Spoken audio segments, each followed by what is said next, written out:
I never did know I wanted to be a chocolatier. I was in the food business. I was with Darden Restaurants for about 10 years, my wife about 17. We took a sabbatical, moved to Costa Rica for about 14 months, and we came back right in 2008 when the job market just crashed. And we ran into some old friends, and they hooked us up with somebody in Jacksonville. I thought it was a job interview, and the day before I was supposed to go, the guy said he was looking forward to meeting me and Jami. I was like, okay.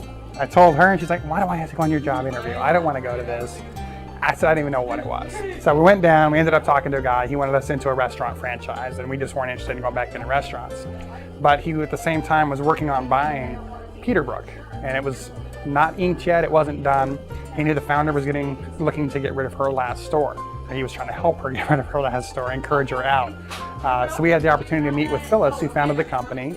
And through about 6 months of research and negotiations, lots of talk and lots of planning, we ended up here, and it's just been fantastic ever since.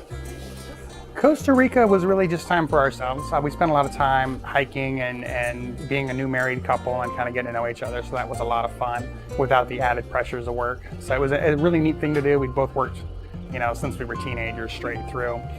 Most of our charitable work actually, it did begin in Costa Rica. We went on a mission trip to Egypt when we were there. That was the very kind of first start of that. Since then, we've been back to Egypt 2 more times. We sponsored 2 kids in the village of Taha, and we've gotten to go back and meet them twice and their families and see how they're doing, and we still write letters. So that's great.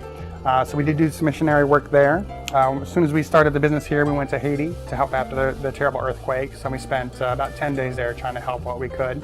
Locally, we've been involved in the Human Trafficking Task Force, which is a part of a faith-based initiative, but it's really trying to bring the whole community together. It's not part of any particular church or even any particular faith. We're just trying to get everybody together to be aware that slavery still does happen today. It's called human trafficking, which makes it sound a little bit more like it's just a commodity, but it's real people who are still forced into labor, into sex trafficking, and different terrible things like that. So we worked a lot with awareness on that, and Jami's done a lot of work within Peterbrooke to make ourselves responsible with the chocolate that we get, and where we source it from, where the beans come from, and how we work with the product and take care of the people around it.